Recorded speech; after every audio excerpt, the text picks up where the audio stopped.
Bharat America का प्रमुख कारोबारी साझेदार है। पिछले वर्ष दोनों देशों के बीच व्यापार करीब 130 अरब डॉलर का था। ऐसे में ट्रंप की घोषणा द्विपक्षीय व्यापार के लिए झटका है। यूएस चैम्बर ऑफ कॉमर्स ने आशंका जताई कि नए टैरिफ से व्यापारिक विश्वास को क्षति पहुंचेगी और 2025 से 26 में कारोबार में 15 से 20 अरब डॉलर की कमी हो सकती है। अमेरिका ने पहले ही स्टील और एल्यूमीनियम पर 50% तथा ऑटो सेक्टर पर 25% शुल्क लगाया हुआ है। ट्रंप के टैरिफ का असर सबसे ज्यादा इन क्षेत्रों पर। भारत के जो क्षेत्र सबसे अधिक प्रभावित होंगे उनमें रत्न आभूषण, दवा उद्योग, ऑटोमोबाइल व कलपुर्जे, इलेक्ट्रॉनिक्स और वस्त्र उद्योग हैं। इन क्षेत्रों के लिए अमेरिका बड़ा बाजार है।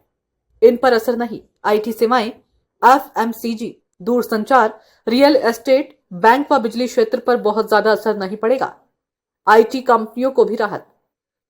अमेरिका से व्यापार में इन क्षेत्रों की हिस्सेदारी बहुत कम है। भारत की आईटी कंपनियां अमेरिका में व्यापार करती हैं, लेकिन वह सेवा श्रेणी में आता है जो टैरिफ से बाहर है। एशियाई देशों की तुलना में टैरिफ अधिक।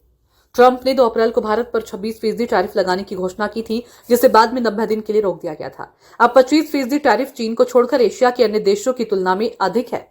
ट्रंप ने इंडोनेशिया, फिलीपींस, वियतनाम और जापान पर 20% या उससे कम टैरिफ लगाया है। चीन के साथ अमेरिका के टैरिफ टकराव के बीच एप्पल समेत कुछ बड़ी अमेरिकी कंपनियों ने अपना उत्पादन भारत में स्थानांतरित करना भी शुरू कर दिया था। अगर ये टैरिफ बना रहता है तो भारत को नुकसान होगा। ट्रंप के बदले सुर। इस बीच 1 अगस्त से भारत से आयात होने वाले सभी उत्पादों पर 25% शुल्क लगाने की घोषणा के चंद घंटों बाद ही अमेरिकी राष्ट्रपति डोनाल्ड ट्रंप के सुर बदले बदले नजर आ रहे हैं।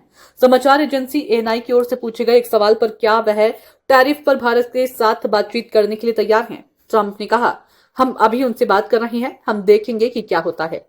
भारत दुनिया में सबसे अधिक या लगभग सबसे अधिक टैरिफ लगाने वाला देश था। हम देखेंगे। हम अभी भारत के साथ बातचीत कर रहे हैं।